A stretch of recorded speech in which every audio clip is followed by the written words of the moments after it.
debaixo da direção do nosso bispo. Abra sua Bíblia comigo, vamos à palavra do Senhor. Capítulo 17 do Evangelho escrito por Mateus. Mateus 17. Mateus 17, Evangelho escrito por Mateus, capítulo 17. O som vai chegar, vai ajustando aí, não tem problema. Talvez se o outro microfone que estava usando tivesse melhor, me quiser trocar, não tem problema. O que é mais fácil para vocês. Mateus 17, a página 27 do Novo Testamento. Mateus 17, o versículo de número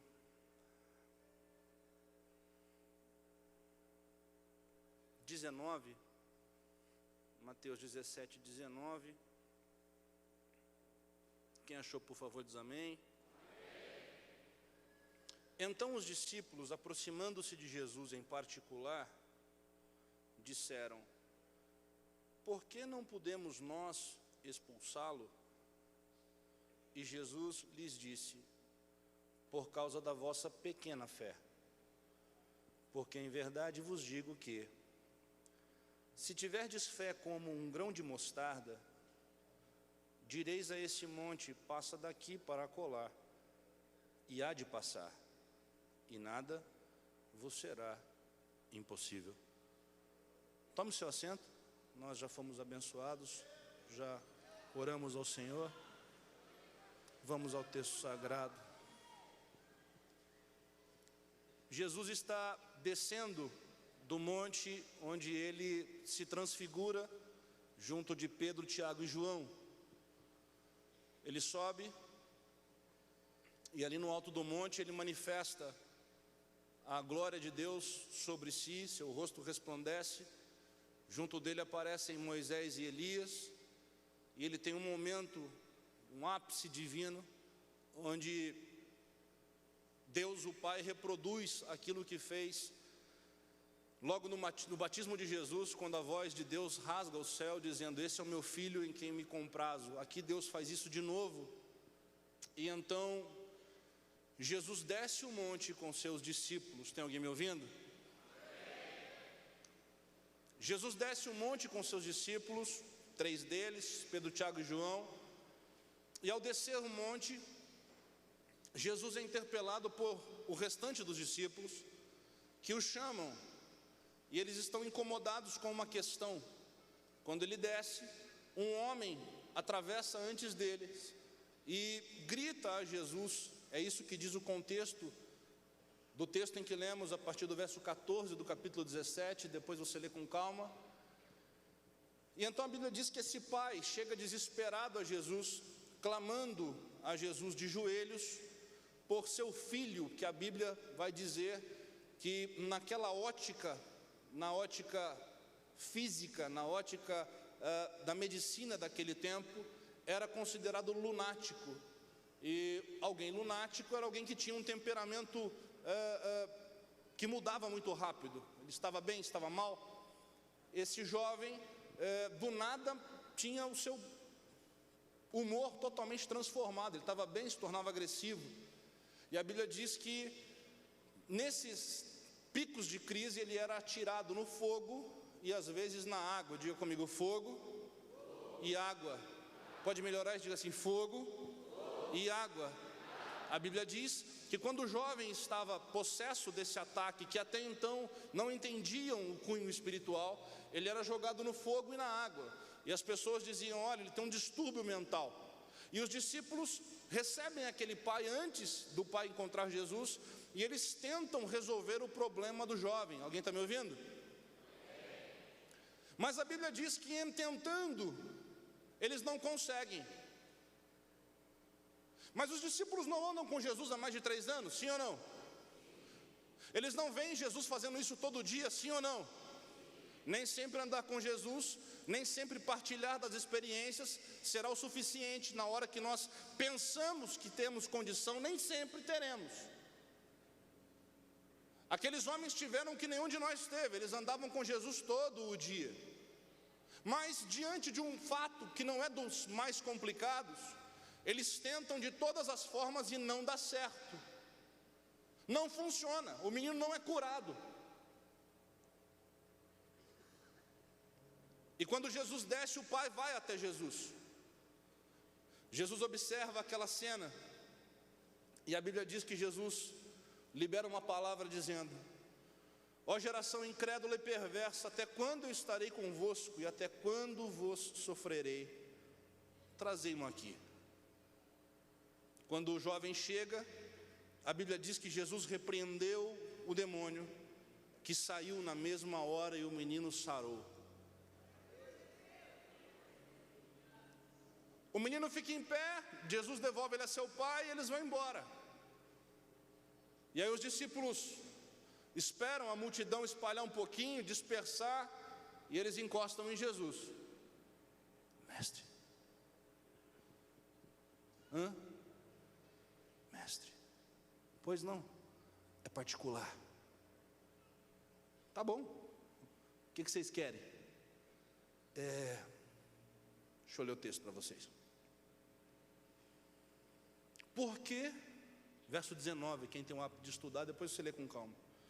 Por que não podemos nós expulsá-lo? Verso 16, vamos melhorar isso? E trouxe o menino, o pai trouxe o menino aos discípulos e não puderam curá-lo. Não puderam curá-lo. E aí eles vêm até Jesus e dizem assim: por que nós não podemos? Jesus olha, vou explicar para vocês. Por causa da vossa pequena fé. O que Jesus quer dizer com isso? Existe fé grande, fé pequena, fé mais forte, fé mais fraca. Jesus está usando uma referência lógica para eles, para que eles possam entender. E o que Jesus está fazendo não é mensurar se a fé é gigantesca em tamanho, mas em função, em finalidade. Jesus está dizendo assim: a fé de vocês é pequena, porque a fé de vocês está baseada no que eu posso. E o capítulo 18, depois você lê com calma, vai explicar exatamente o que move o coração daqueles homens. Porque no capítulo 18 eles chamam Jesus e dizem assim: quem vai ser o maior lá no reino? Quando chega aquele jovem possesso, eles pulam na frente dizendo: deixa comigo, eu resolvo. Sai. Não sai. Aí vem outro: sai. Não sai. Chega aí então, gente, vamos todo mundo juntar a mão aqui. Ai, sai. Não sai. Porque a tônica da atitude estava neles e não em Jesus. Eles eram discípulos de Jesus, mas estavam tentando resolver dentro do prisma daquilo que eles entendiam. Jesus desce e diz assim: vocês não conseguiram porque a fé é pequena. Alguém está me ouvindo? E aqui Jesus faz um jogo de palavras que confunde muito a nossa mente, e infelizmente, na maioria das vezes, a gente interpreta mal o texto. E é sobre isso que eu queria pensar com vocês. Jesus diz assim: por causa da vossa pequena fé. Se você acompanhar a leitura, tem um ponto e vírgula, isso significa que o texto se interrompe. E agora Jesus prossegue dizendo assim: porque em verdade vos digo que, se tiverdes fé como um grão de mostarda, direis a esse monte: passa daqui para acolá, e há de passar, e nada vos será impossível. Tem alguém me ouvindo? O grande problema dos discípulos é que eles veem Jesus fazendo, e eles pensam que é dentro de uma lógica de causa e efeito. Mas deixa eu pregar uma palavra de Deus para o seu coração.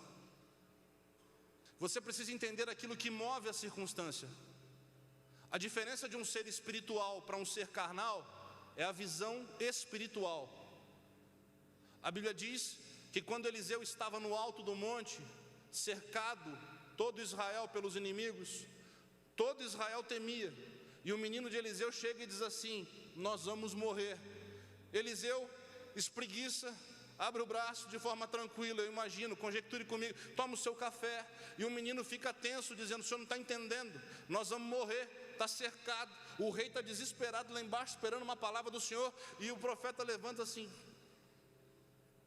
Deus,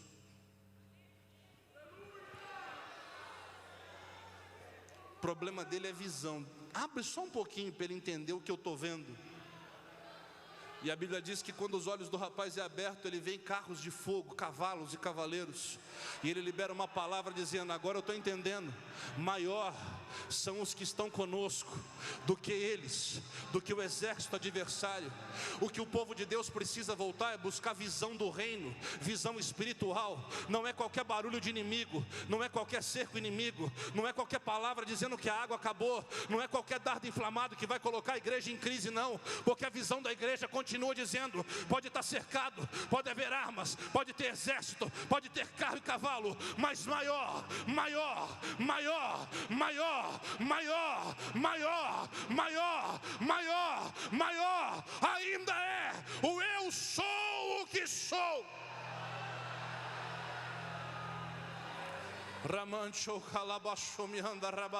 Você pode liberar essa palavra diante do reino espiritual, no mundo espiritual. Diga assim: maior é o que está conosco, maior é o Deus da igreja, maior é o Senhor da igreja, maior é o Senhor da igreja. Ele ainda é o Senhor, é o mesmo Deus que esteve no Egito, é o mesmo Deus que a praga descia nos egípcios, mas não tocava o hebreu. Nada nos alcança sem a vontade dele. Pastor, mas e se a praga chegar na minha casa? Não é porque o diabo colocou, é porque ele permitiu. Todas as coisas concorrem juntamente para o bem daqueles que amam a Deus.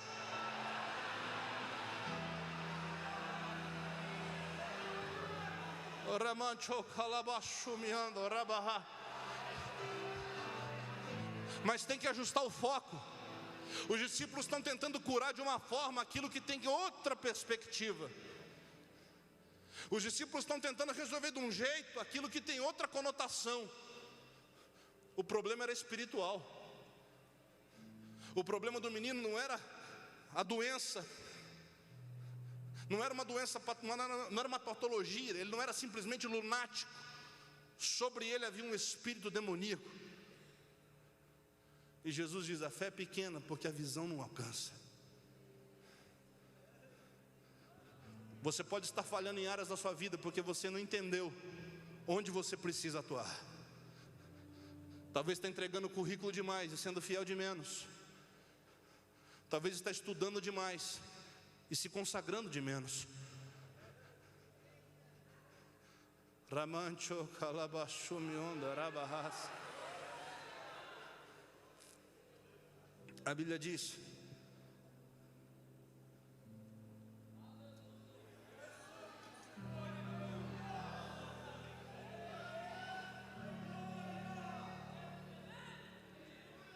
que mesmo os discípulos de Jesus tiveram uma visão controvertida, mas Jesus chegou.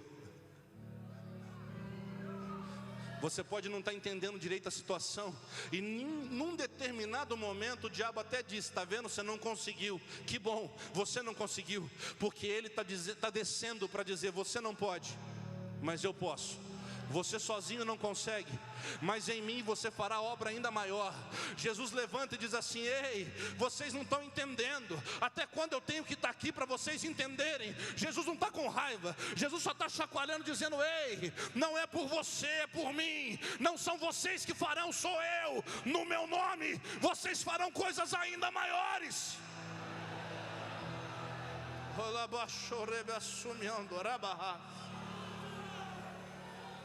Aleluia, aleluia, aleluia. Aleluia, aleluia, aleluia. E diz a Bíblia que então Jesus desce. Aquele pai vai até Jesus. E Jesus cura o rapaz. Diz aos seus discípulos: a fé de vocês é pequena. E eu quero me ater agora a essa parte do texto, e nós já vamos caminhar para concluir. Não vou cansar vocês. A Bíblia diz: por causa da vossa pequena fé, porque em verdade vos digo que, se tiverdes fé como um grão de mostarda, direis a esse monte: passa daqui para acolá, e ele há de passar. Tem alguém me ouvindo?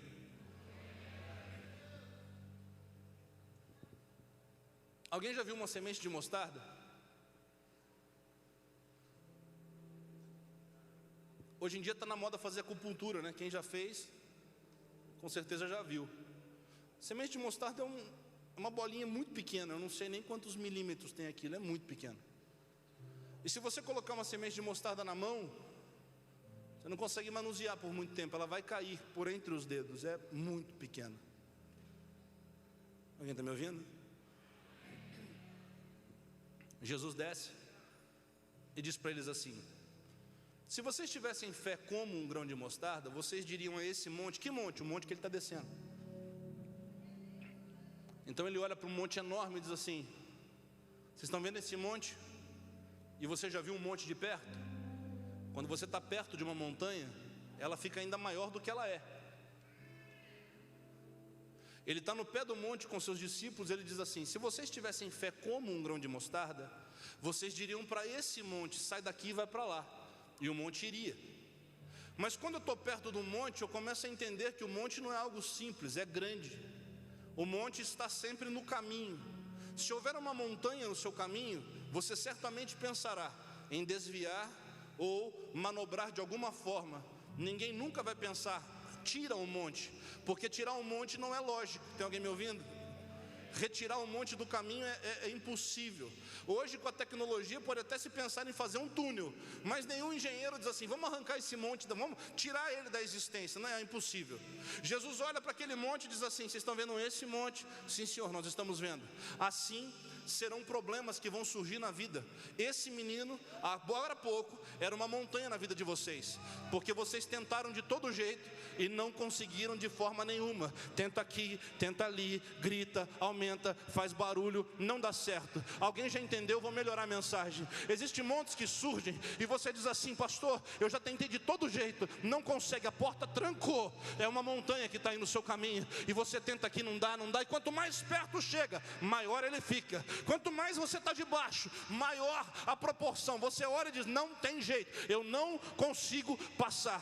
Tem gente que já tentou de todo jeito, mas não tem saída, não tem solução, não consegue desviar. É a montanha que está no teu caminho, e essa montanha está dizendo: daqui você não passa. A montanha se torna um limite, gasta a tua energia. Tem gente aqui que já tentou tudo no casamento e veio nessa igreja hoje dizendo: é o último culto que eu vou lá, eu vou desistir, amanhã eu assino o papel. Tem gente que já tentou de toda forma, já entregou currículo, já tentou abrir empresa, já pegou empréstimo, financiamento, e diz: pastor, já tentei de todo jeito, mas parece que a minha mão é podre, não funciona. Deus está dizendo: tem um monte aí. Outras pessoas já foram em médico, já passou no outro e diz: não tem jeito, o tratamento não funcionou, não tem solução, e está dizendo: é um monte. Esse monte é intransponível, mas eu tenho uma palavra de Deus para o seu coração nessa noite. Esse monte pode ser grande, esse monte pode ser intransponível, esse monte pode ter roubado a tua visão do outro lado, porque quando você está no pé do monte, você não sabe o que tem atrás do monte. Mas eu tenho uma palavra: o Deus que está acima do monte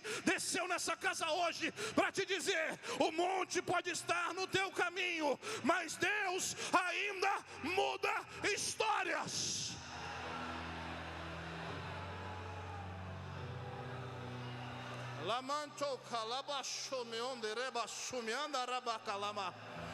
O Deus da casa está na casa.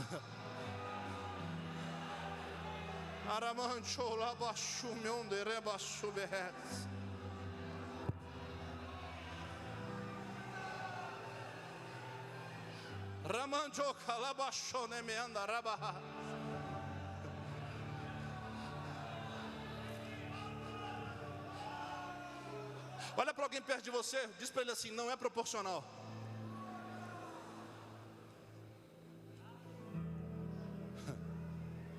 O monte não é grande? A fé não é do tamanho de um grão?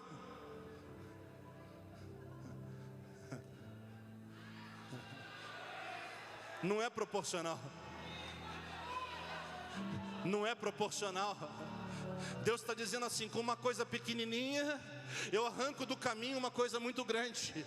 Você não precisa ser o mais crente da igreja, você não precisa ser o melhor da turma, você não precisa ser o primeiro da casa, você só precisa ajustar o foco. Você não precisa ter a fé do tamanho da montanha, a sua fé não vai alcançar a montanha. E tem gente sendo roubada pelo diabo, porque o diabo quer espiritualizar, dizendo assim: a tua fé ainda é fraquinha, tem que orar mais, tem que jejuar mais. E você começa a orar dizendo assim: eu nunca vou conseguir, eu nunca vou conseguir, eu nunca vou ser crente desse tanto. Deus me trouxe aqui para te dizer: não é a proporção, nunca foi a proporção, sempre foi Ele.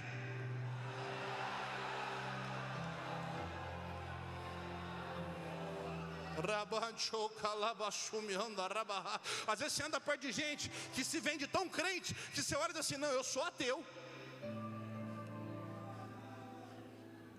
Às vezes você fica perto de crente que ele vê tudo, Deus fala com ele, Deus dá visão, você fala: gente, acho que eu não sou crente não. Não, porque Deus me mostrou. Eu até acho legal, mas eu nunca vi. Não é por isso que a tua montanha não vai sair.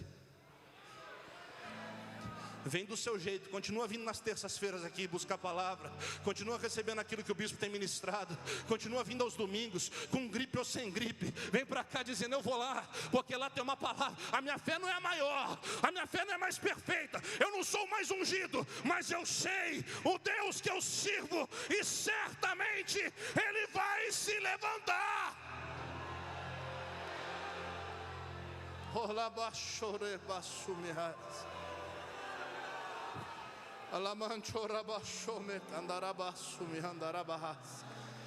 Aleluia, aleluia, aleluia, aleluia, aleluia, aleluia, aleluia. Eu não conheço a sua montanha, mas eu sei que ela vai ter que sair. Eu não conheço os impossíveis, eu sei que eles vão ter que sair. Eu não sei o que te disseram que você não vai conseguir, eu sei que em Deus você pode todas as coisas.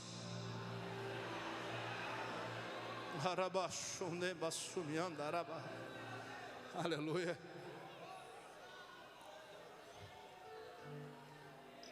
Aleluia. Aleluia. Aleluia. Aleluia. Faz exercício mental comigo rapidinho. Pensa na sua montanha aí. Vai rapidinho. Nossa, pastor, para mim não dá mais. Não tem mais jeito. Não tem condição. É impossível.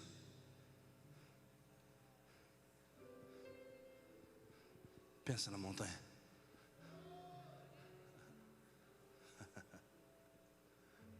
Olha aqui para mim, vamos ajustar o foco do texto.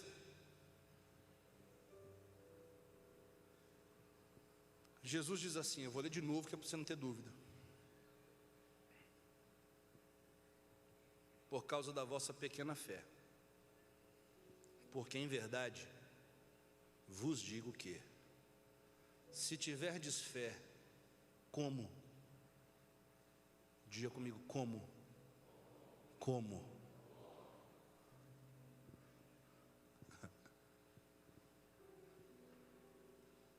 Na maioria das vezes a gente interpretava esse texto dizendo assim: se tiverdes fé do tamanho. Olha para alguém perto de você, vai dar uma aula para ele agora, diz assim: não é o tamanho, é como. Porque Jesus faz um jogo de palavras, dizendo: a sua fé é pequena, mas se ela fosse pequena, ela está vazia porque está em vocês. Mas se ela fosse pequena como um grão de mostarda, não é por conta do tamanho que Deus está citando o grão de mostarda, é por conta do potencial. Jesus não está dizendo pequena como um grão, Jesus está dizendo pequena, mas com potencial daquele grão. Deixa eu explicar. Olha para alguém perto de você e diga assim: montanha já está definida. Melhor, diga assim: montanha está definida. A maior montanha do mundo ainda é o Everest, é isso? Eu não entendo muito de montanha. É o Everest? Hã? O Everest cresce quantos centímetros por ano? não cresce mais. Alguém já entendeu? Montanha pode ser enorme, mas montanha não progride, não prospera, não vai além, já é o que é. Alguém já entendeu? Vou melhorar para você entender. O teu problema pode ser enorme, mas ele já está definido. Ele não vai avançar, ele não vai prosperar, ele não vai crescer. Ele está lá, é enorme, mas está lá. Agora a semente, se tiverdes fé, como? Começa pequeno, mas tem potencial. Começa minúsculo, ninguém dá nada, mas tem um universo dentro dela. E joga semente na terra fértil, no lugar certo, ela cresce, gera uma árvore, gera fruto, gera milhares de sementes, outras árvores, outros frutos. A montanha continua como está, e a semente se transforma numa floresta.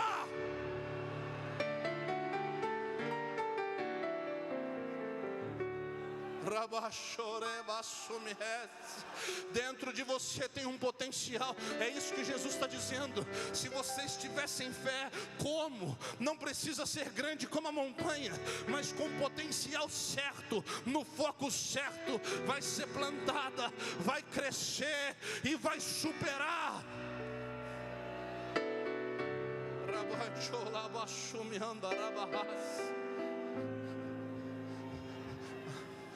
Valoriza a sua semente. Valoriza a sua semente. Valoriza a sua semente.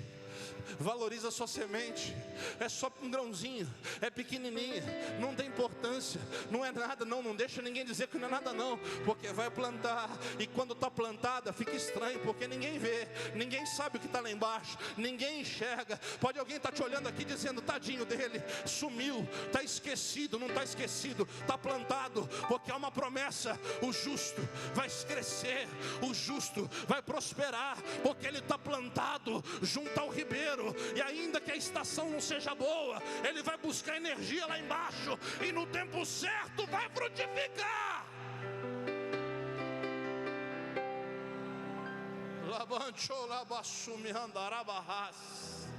Aleluia. Aleluia. É pequeno, mas tem potencial.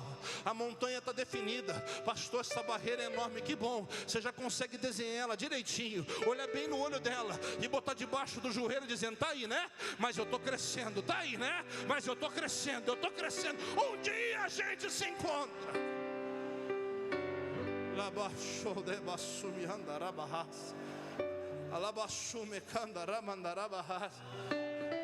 Vai crescer, vai crescer, vai crescer, vai crescer, vai crescer. Como? Se você acreditar, como? O potencial está aí. Aleluia, aleluia, aleluia, aleluia. Deus é o Deus do improvável, Deus é o Deus do impossível, Deus é o Deus da fora de lógica. E a lógica que Deus está usando, que Jesus está manifestando, é essa: se você tiver fé, aquilo que pode ser exponencialmente maior vai ter que sair do caminho. Pastor, eu não estou entendendo isso. Quem era Davi? Todos nós conhecemos o grande Davi, o rei, o homem segundo o coração de Deus. Mas onde esse homem estava no começo da história? Ele era ninguém. Ele era uma semente de grão de mostarda escondida. Ninguém valorizava. Ele estava de trás das malhadas. Isso tem um duplo sentido. A gente sempre olha a malhada como coletivo de ovelha, mas ovelha malhada também tem um sentido bíblico de ovelha que não serve para nada. Para o sacrifício só se usava ovelha preta ou ovelha branca, porque ela tinha que ser pura. A lã tinha que ter uma cor só uniforme. Ovelha malhada era mestiça. Para o judeu tradicional dizia o quê? Não presta, não serve.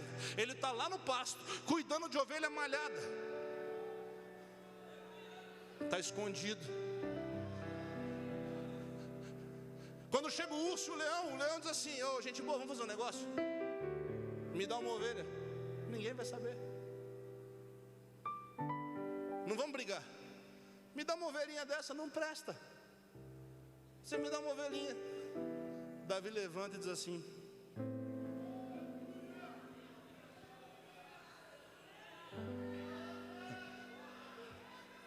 mas não tem ninguém vendo. Quem tem que ver está vendo. Enquanto ele está como um grão de mostarda escondidinho, pequenininho, mas com potencial, tem um grandão, uma montanha, com o nome de Golias, que está no meio de Israel, no caminho de Israel, dizendo assim: ninguém passa. E aí Deus vai lá no meio do nada e pega um menino, que é você sabe o que é um zero à esquerda, né? Zero à esquerda não vale nada. Davi não era Davi era 8-0 à esquerda. Ele era o 8º filho de seu pai. Lá em Crônicas vai dizer que é o 7º, tá? Depois você discute teologia. 7º ou 8º não vai mudar muita coisa para quem está numa ordem de sucessão, que só vale o primogênito. Numa linha de sucessão hebraica, o primogênito recebia todo o poder do pai e tinha que cuidar da casa. Os seus irmãos iam depender dele o resto da vida. Para Davi ser alguém na vida, ele tinha que superar 7 irmãos. Ele tinha que orar dizendo assim: Deus, saca, mas tu podes, né? Se eu quiser levar. Mas aí não é um só, não, é 7, irmão. Não tinha jeito. Era um grão de mostarda escondido. Mas o Espírito de Deus desce na casa de Samuel e diz assim: vai lá na casa de Jessé. Por quê? Porque eu tenho um grãozinho de mostarda que eu estou querendo usar para arrancar a montanha do caminho. E deixa eu te contar uma história. Acostuma com o processo, porque quando você derrubar a primeira montanha, você vai fazer culto de ação de graça, dizendo: oh, louvado seja Deus, a montanha caiu. Você está dando glória a Deus? Vamos ver se vai continuar. Depois dessa tem outra maior. E depois da outra tem outra. Por quê? Porque Golias foi só o primeiro. Mas depois de Golias teve perseguição de Saul. E depois de Saul teve o próprio filho. E depois disso exércitos, reinos, pessoas, o próprio diabo. Mas todas as montanhas foram saindo, porque o potencial ainda estava lá dentro. E enquanto a montanha dizia: estou, Deus está dizendo: está aí. Mas você está crescendo, está crescendo, está crescendo, está crescendo.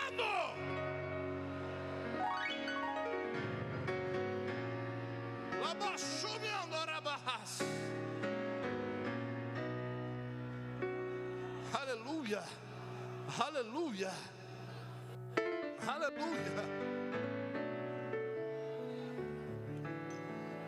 Eu quero terminar com você só dizendo isso. Ajusta o foco. Diga comigo: foco. Diga comigo: foco. Melhora o seu foco. Melhora a sua visão.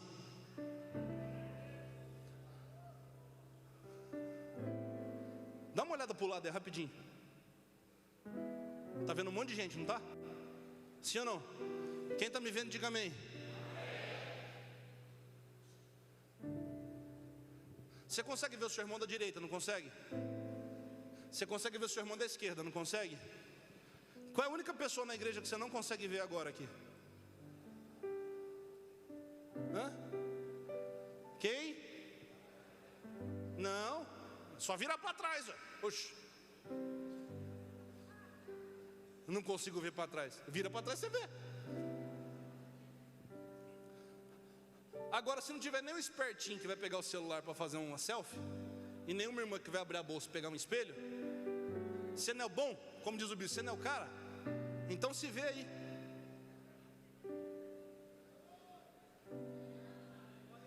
Vai, você não é bom. Se vê, está na televisão, eu estou me vendo, agora eu estou me vendo, né? Mas se não forem essas câmeras que funcionam tão bem, eu não consigo me ver.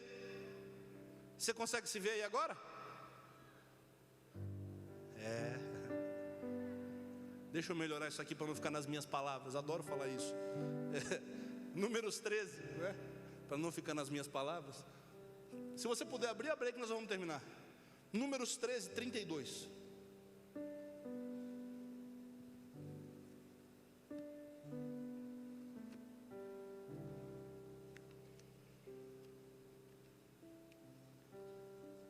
Números 13, 32. Vou te mostrar o que é foco e qual que é o poder da visão. Números 13,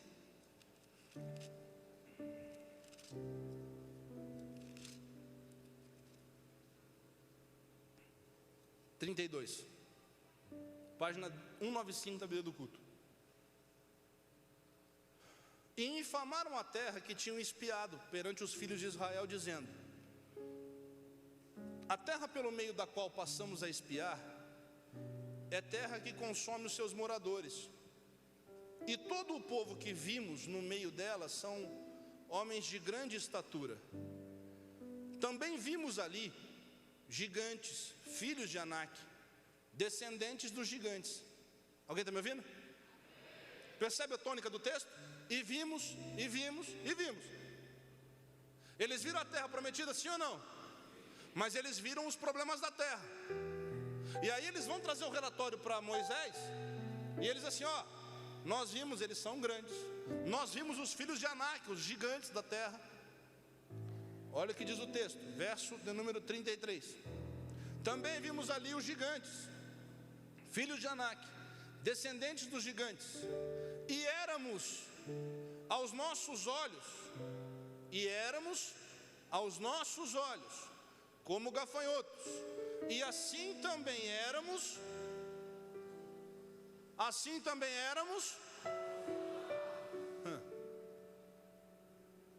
Do jeito que você enxerga, será. E o inimigo enxerga aquilo que você enxerga. O inimigo enxerga aquilo que você enxerga. Isso está na Bíblia aqui, ó. E éramos aos nossos olhos. A gente começou a se olhar dizendo assim: nós somos pequenos. Aí os inimigos olham e dizem assim: vocês são mesmo.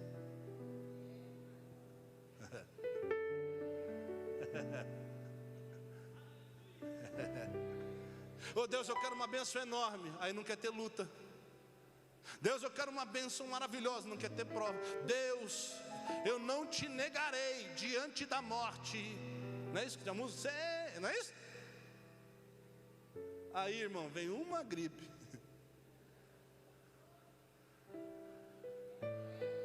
Você viu? Eu não vou na igreja hoje não. Não estou falando mal de A, nem de B, nem de C, e acabou. Quem está na zona de risco, quem tem risco, ok, vamos respeitar. Agora, eu jamais negarei ao Senhor. Pastor, não é melhor cancelar tudo, não? Não tem problema não. Só que você está querendo coisas tão grandes e está tropeçando em coisas pequenas. Eu quero ser um grande obreiro. Como é que está a frequência nas terças? Nas reuniões? Lá na congregação, a sua ajuda? Você vai ser aquilo que você enxerga. Tem alguém me ouvindo? Esses homens disseram: nós somos pequenos. Os inimigos enxergaram eles pequenos.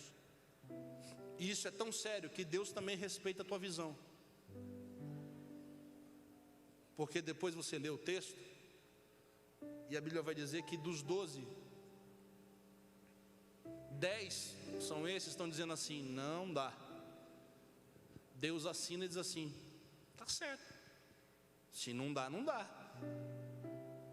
Só que Josué e Caleb levantam e dizem assim: não, não é isso aí não. Isso é conversa, Moisés.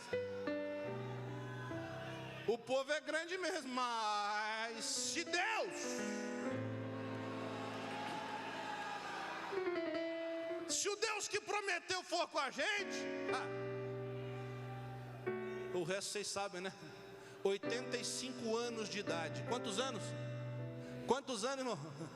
85 anos de idade. Caleb está na terra, ele olha para o Josué e diz assim: Josué, me dá Hebron. E alguém diz assim: rapaz, mas os últimos filhos de Anak estão lá. Ele diz: não tem problema não. Minha espada ainda trabalha, que é uma maravilha, rapaz. E diz a Bíblia que ele possuiu a terra e deixa como herança para sua filha Axa depois. A tua visão define o teu futuro. Enquanto você continuar enxergando que é pequeno, o inimigo vai crescer e vai dizer: você é pequeno. Mas eu vim hoje aqui convidar você para ajustar essa visão. Você não consegue se enxergar, e porque você não consegue se enxergar, você passa a entender aquilo que as pessoas dizem sobre você. E alguém diz assim: você não pode, você não tem, você não consegue. Mas eu vim hoje aqui te convidar para entender aquilo que a Bíblia diz que você é, aquilo que Deus diz que você pode, aquilo que os filhos de Israel entenderam que podiam, aquilo que Josué e Caleb tomaram posse dizendo: eles são grandes, a adversidade é grande, mas maior é aquele que está conosco. E se Deus estiver conosco, a vitória é nossa, pelo sangue de Jesus.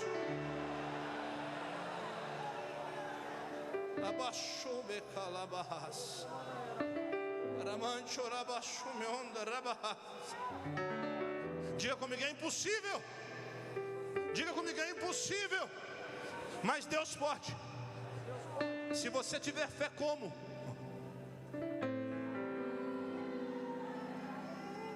Fique em pé. Se você tiver como, o que eu vou dizer aqui é muito sério. Nós vamos orar agora. Tem alguém me ouvindo? Não é amanhã, nem essa semana. Se você tiver fé, como? Se a tua fé for viva, pequena, mas fértil. Nessa oração agora, você vai apresentar o teu monte. Alguém já entendeu? Eu vou melhorar isso. Agora, você vai apresentar o teu monte. Quando você libera a obediência, a fé naquilo que Deus está dizendo. Tem alguém me ouvindo? Tem alguém me ouvindo?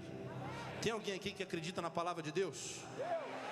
A Bíblia diz, vamos terminar a falar de fé? Jesus olha para aqueles os discípulos e diz assim: olha, a fé de vocês é pequena, mas se ela fosse como um grão de mostarda. Sabe o que é fé como um grão de mostarda? É fé com potencial, é fé viva. É a fé do capítulo 8 do Evangelho de Mateus. Não precisa abrir não, depois você lê. É a fé daquele centurião que não era crente, que não frequentava igreja, mas que ouviu falar de Jesus e acreditou. A fé é viva. Ele chega em Jesus, capítulo 8, diz assim, ele vai até Jesus e diz assim para ele: ó, o meu criado está paralítico e violentamente atormentado. Aí Jesus olha para ele e diz assim: eu vou com você. Ele fala: imagina, não, eu não sou digno. Enquanto os discípulos de Jesus dizem assim: nós não podemos curá-lo. Por quê? Porque eles pensavam que podiam e não conseguiram. Mas o centurião não é nem crente, diz assim: eu não posso, e eu não sou digno de levar o senhor. Não. Essas coisas é para Jairo, para mim não. Mas eu entendo uma coisa: eu mando nos homens, soldados. E quando eu digo para um soldado meu vai, ele vai. Quando eu digo para um soldado meu vem, ele vem. Jesus olha, eu imagino Jesus olhando e falando assim: é mentira que esse camarada está falando isso. Eu imagino Jesus falando: pera, não é possível. Ele olhando para Pedro, Tiago, João, assim, mas ninguém entendeu e ele está entendendo. O que esse menino está dizendo é assim: eu mando nos meus soldados, mas eu sei em quem o Senhor manda. Eu sei onde é que o Senhor tem poder. O Senhor não precisa ir nem em casa não, eu não mereço. Mas eu sei que se o Senhor quiser, os anjos, a eternidade, o universo tem que trabalhar, porque uma palavra do Senhor vai mudar a história. Jesus olha e diz assim: ei, em verdade vos digo que nem em Israel eu encontrei tamanha fé.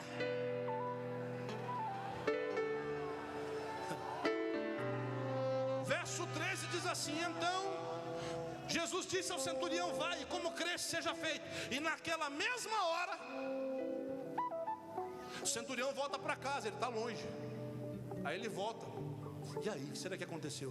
Quando ele está no caminho, alguém vem dar notícia: chefe, o menino está curado. Como foi isso? Vamos imaginar que um dia antes, meio-dia, ele fala com Jesus: olha, não sei não, ele estava lá ardendo em febre, mas deu por volta de meio-dia, ele pulou da cama e saiu correndo. Alguém já começou a entender?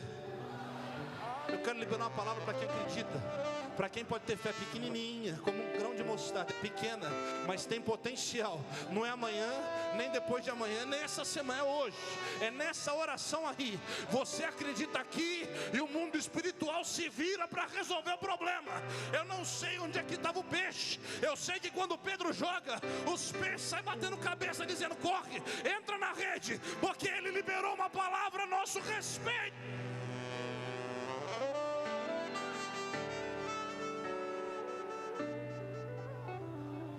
Onde você estiver, feche os seus olhos. E a oração que vai mudar a tua vida é a sua, não é minha não.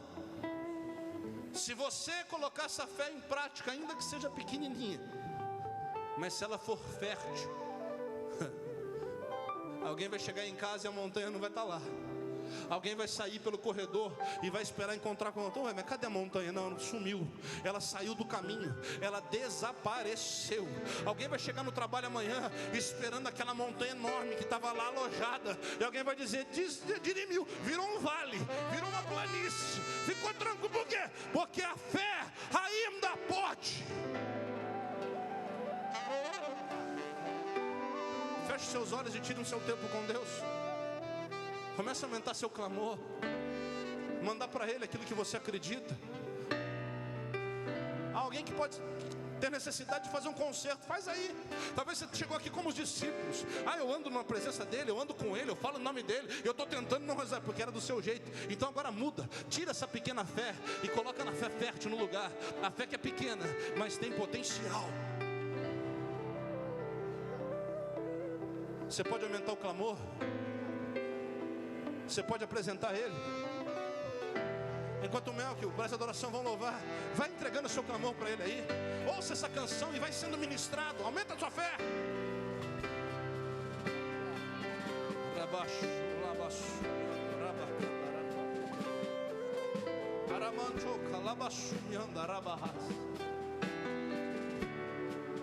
Jesus, nós estamos diante da Tua palavra, Senhor. Eu tenho um Deus que não vai deixar essa luta me matar, o desespero me tomar. Aleluia!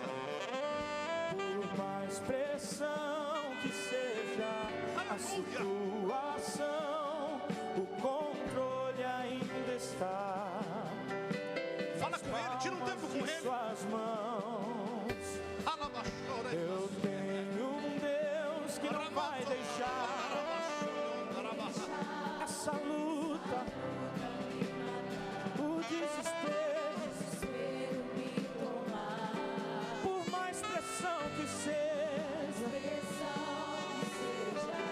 a situação, o controle ainda está na palma de suas mãos. O choro dura uma noite,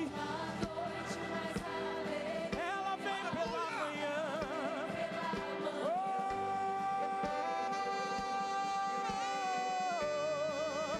O choro dura uma noite, mas a alegria ela vem pela manhã. Eu creio, eu creio. E ainda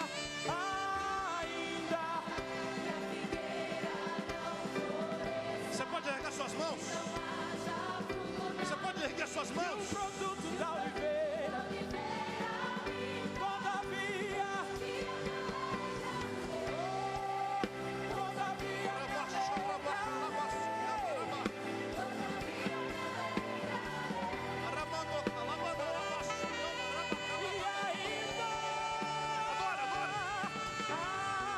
enquanto você começa a confiar aqui, a montanha está sendo abalada lá. haja fruto na vide, todavia me alegrarei, todavia me alegrarei, todavia me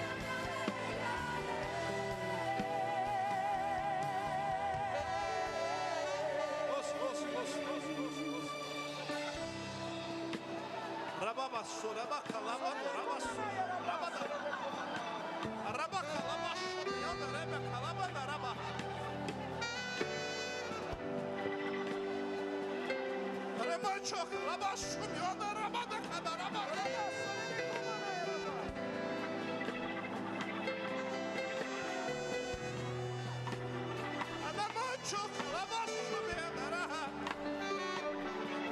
A sugestão é: não pode tocar na mão do irmão, porque se a gente segurar pode pegar doença. Mas ninguém disse nada sobre levantar. Então quando eu ergo, eu não posso tocar no meu irmão, mas eu ainda posso dizer: eu sou dependente, eu confio em ti, é do alto que me virá o socorro. Eu vim pregar hoje para quem crê nisso.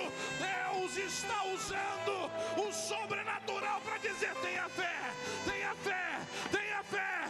Essa montanha vai ter que sair e o nome do Senhor será glorificado. Joga sua mão pro alto e tira um tempo para adorar. Aumenta o barulho do glória a Deus.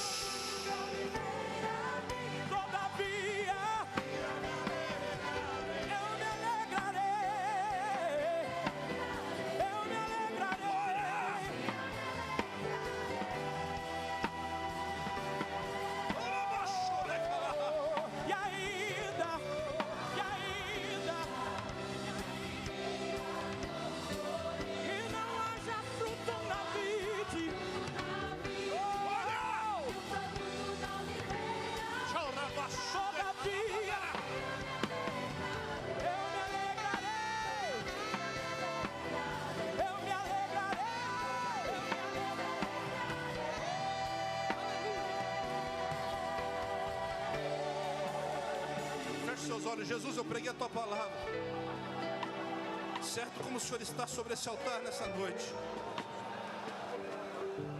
Que o teu Espírito Santo possa tocar esses corações.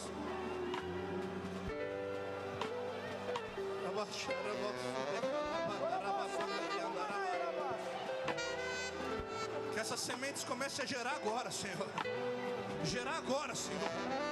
Gerar agora, Senhor, pelo poder da tua palavra, pelo que a tua palavra diz que nós podemos. E a tua palavra ainda diz: praga alguma chegará à nossa tenda. A tua palavra ainda diz que em ti somos mais que vencedores. A tua palavra ainda diz que todas as coisas concorrem juntamente para o bem. A tua palavra ainda diz que as portas do inferno não prevalecerão contra a tua igreja.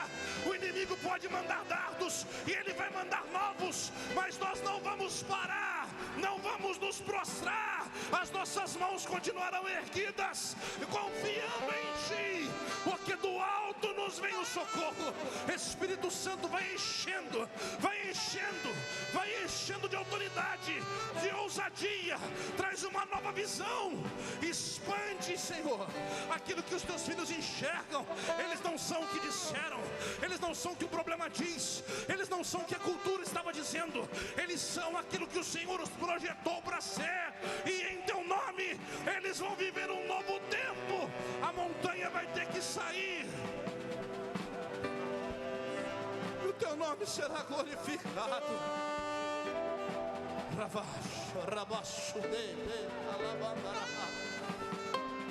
Deus abençoe em nome de Jesus.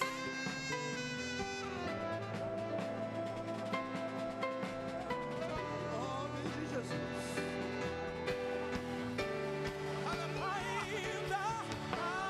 Ainda que a figueira adora o Senhor, que não haja fruto na vinha e o produto da oliveira, todavia eu me alegrarei.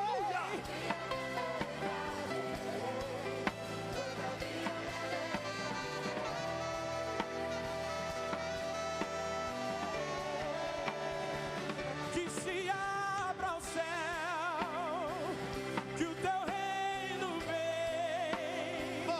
Nossa fé está no nosso Deus.